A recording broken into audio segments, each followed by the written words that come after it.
वर्ग 9 गणित 2 प्रकरण क्रमांक 5 चौकोन त्यामधला शेवटचा घटक आहे त्रिकोणाच्या दोन बाजूंच्या मध्यबिंदूंचे प्रमेय।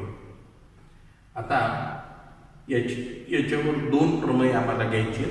त्यामधला पहिला प्रमेय त्रिकोणाच्या कोणत्याही दोन बाजूंचे मध्यबिंदू जोडणारा रेषाखंड तिसऱ्या बाजूला समांतर असतो व त्या बाजूच्या निम्म्या लांबीचा असतो हे सिद्ध करा। आता ही प्रमेयाची प्रतिज्ञा झाली। पक्ष बघा, त्रिकोण एबीसी मध्ये बिंदू पी व क्यू, आता हा एबीसी त्रिकोण आहे, याच्यामध्ये बिंदू पी आणि क्यू हे अनुक्रमे एबी आणि एसीचे मध्यबिंदू आहेत। साध्य काय पहा, रेख पी क्यू समांतर बाजू बीसी, पी क्यू म्हणजे हा जो मध्यबिंदूला जोडणारा रेषाखंड आहे तो या बीसीला समांतर आहे आणि या बीसीच्या निम्म्या लांबीचा आहे, म्हणजे पी क्यू बरोबर 1/2 बीसी। हे दोन साध्य आम्हाला इथं सिद्ध करावयास सांगितलेले आहेत।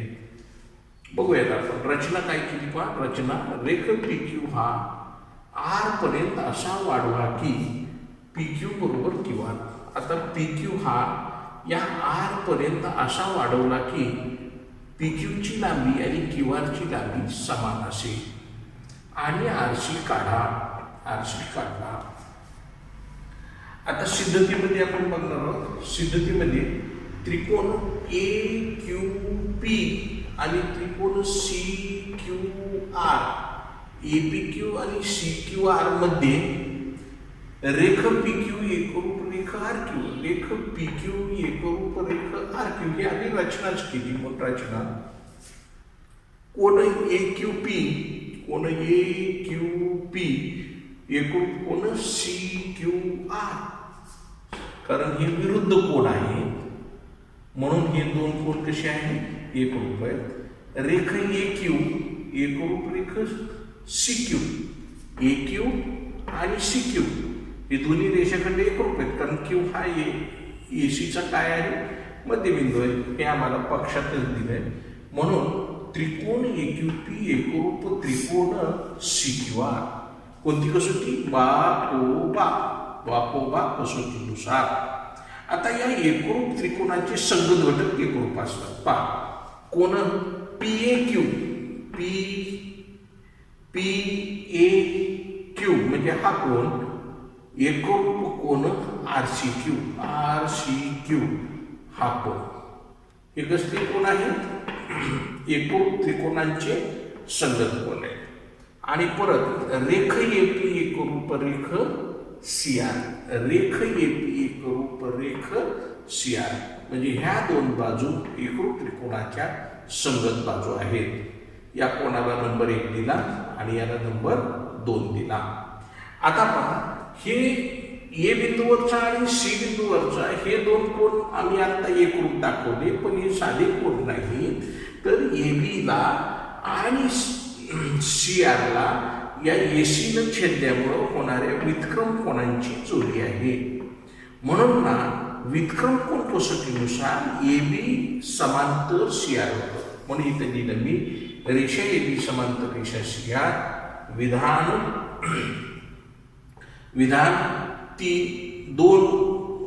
1 वरून आणि या विधानाला नंबर 3 दिला। विधान 1 वरून दिलं कारण एक काय विधान आहे, हे व्युत्क्रम कोणाची जोडी आहे, म्हणून व्युत्क्रम कोण कसोटीनुसार हे दोन रेषा कशा होतात, समांतर होतात। आता पहा, म्हणून चौकोन पीबीसी आर, चौकोन पीबीसी आर, चौकोन पीबीसी आर हा काय आहे, समांतरभुज चौकोन आहे। कारण काय, विधान 2 व 3 वरून। आता दोन विधान काय, एपी एकरूप सी आर, एपी ही एपी एकरूप सी आर आहे, म्हणजेच एपी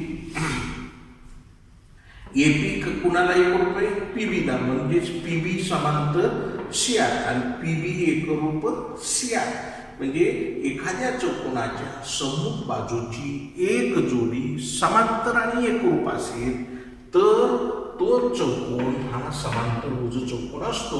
हा गुणधर्म आम्ही या ठिकाणी वापरलेला आहे. एपीची लांबी आणि पीबीची लांबी समान आहे म्हणून एपीच्या ऐवजी आम्ही पीबी लिहू शकतो. म्हणून एपीच्या ऐवजी पीबी लिहिलं. पीबी बरोबर सीआर आणि पीबी एबी समांतर सीआर म्हणजे समोर बाजूची एक जोडी समांतरही आहे आणि एकरूपही आहे. म्हणून हा चौकोन काय आहे? समांतरभुज चौकोन आहे. एकदा का समांतरभुज चौकोन झाला की त्याच्या रेख पी क्यू समांतर रेख बीसी समूह बाजू समांतर असतात. म्हणजे रेख पी क्यू समांतर रेख बीसी हे आमचं पहिलं साध्य. आणि पी आर बरोबर बीसी, पी आर बरोबर बीसी. परंतु पी आरचा मध्यबिंदू कोण आहे? क्यू. अशी आम्ही रचनाच घेतलेली आहे. म्हणजे पी क्यूची लांबी कुणाच्या निम्मे येते? पी आरच्या. पी क्यूची लांबी कुणाच्या निम्मे? पी आरच्या. ही रचनाच केली. पण पी आर कोणाला समान आहे? बीसीला समान आहे. म्हणून पी क्यू बरोबर 1/2 बीसी. हे पहिलं साध्य आणि हे दुसरं साध्य. आता त्याचा व्यत्यास घेऊया.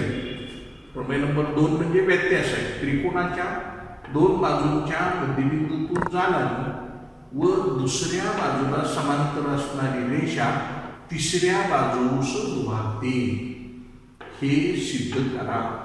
म्हणजे हे पक्ष बघा. त्रिकोण एबीसीच्या बाजू एबी आणि बाजू एबीचा मध्यबिंदू डी, एबीचा मध्यबिंदू डी मधून जाणारी व बाजू बीसीला समांतर असणारी म्हणजे बीसीला ही कशी आहे? समांतर असणारी रेषा एल ही बाजू एसीला ई मध्ये छेदते. रेषा एल ही बाजू एसीला ई मध्ये छेदते. आता सध्या काय? एई बरोबर एसी. एईची लांबी आणि एसीची लांबी कशी आहे? समान आहे. साध्य आहे. आता रचना केली.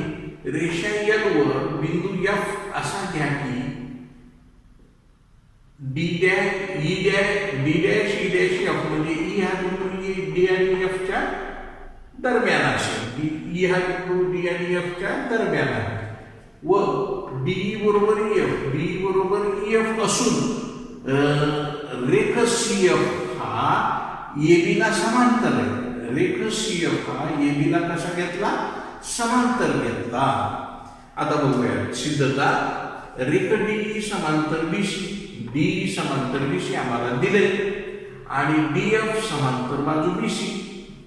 डीएफ म्हणजेच काय? डीएफ समांतर बाजू बीसी, डीएफ समांतर बाजू बीसी आणि सीएफ समांतर एबी, सीएफ समांतर एबी म्हणजे सीएफ समांतर बीडी झाला. म्हणून हे काय? म्हणून चौकोन बीसीएफडी, बीसीएफडी हा समांतरभुज चौकोन आहे. का समांतरभुज चौकोन आहे? तर एखाद्या चौकोनाच्या सम्मुख बाजूंच्या दोन्ही जोड्या जर समांतर असतील तर त्या चौकोनात समांतरभुज चौकोन असे म्हणतात. आम्ही काय केलं? डीएफ समांतर बीसी दाखवलं आणि सीएफ समांतर बीडी दाखवलं. म्हणून हा चौकोन काय आहे? समांतरभुज चौकोन आहे.